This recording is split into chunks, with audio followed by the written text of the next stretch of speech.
La vidéo qui va suivre, c'est les témoignages d'une maman française qui risque de perdre à jamais sa fille. Ce qui nous intéresse, c'est de souligner que cette expérience et cette tragédie peut concerner les mamans comme les papas et peut concerner les Italiens comme les Français, comme les Polonais, quand on a un enfant avec un Allemand ou une Allemande. Cette mère, elle a toujours essayé de favoriser la relation entre sa fille et son père, le père de la fille, même si les parents n'ont jamais vécu ensemble. Elle a tellement essayé de favoriser ces rapports que quand les pères lui proposent de faire passer à la fille un an en Allemagne pour qu'elle apprenne mieux la langue et pour qu'elle connaisse mieux son père, la maman a accepté. Il y a eu un accord de médiation et la fille est partie en Allemagne. La mère profite de ce temps pour accepter un travail en Afghanistan. Mais dès qu'elle arrive là-bas, dès que donc pour elle c'est impossible de se rendre au tribunal, le père saisit le tribunal allemand et demande et obtient, comme toujours, lui il est allemand, la garde exclusive de la fille. Cette décision provisoire, elle est valable encore aujourd'hui, 3 ans plus tard, et fait que la France, même si elle avait reconnu d'abord que la résidence effectivement était en France, que le séjour en Allemagne, ça aurait dû être seulement pour un an, malgré tout ça, là maintenant, le tribunal de grande distance français a décidé que la fille doit être renvoyée. Et il n'y a aucune possibilité de suspendre cette décision.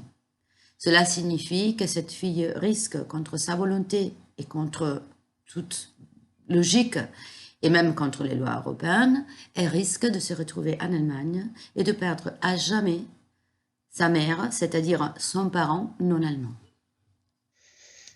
Je viens de recevoir en fait la décision du tribunal de grande instance de Toulouse, de la cour d'appel, sur la demande de retour de notre fille, qui va avoir 9 ans au mois de septembre, et qui demande l'exécution en fait d'un retour en Allemagne.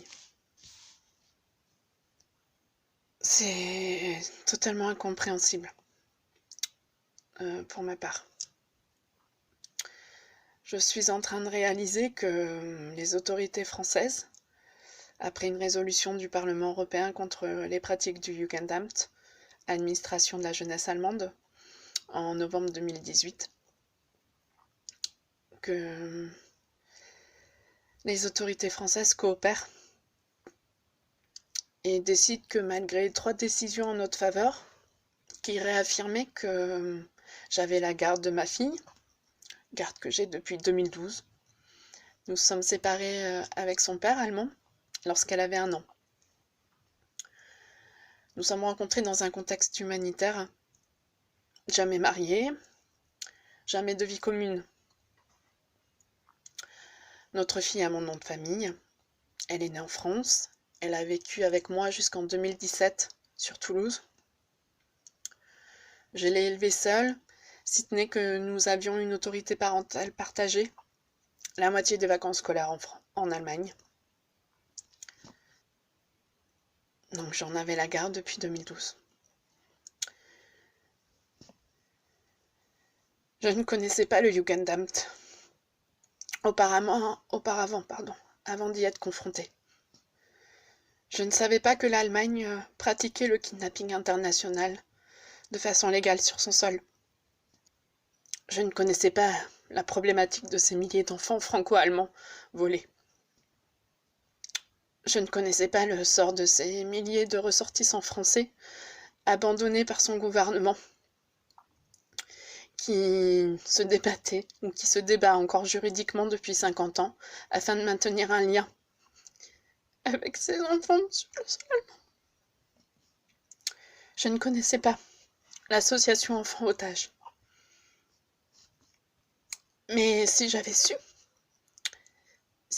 su plus tôt, si les médias avaient relayé suffisamment ces problématiques, ces histoires, je n'aurais jamais envoyé ma fille, dans le cadre d'un accord de médiation familiale en 2017, passer une année scolaire auprès de son père.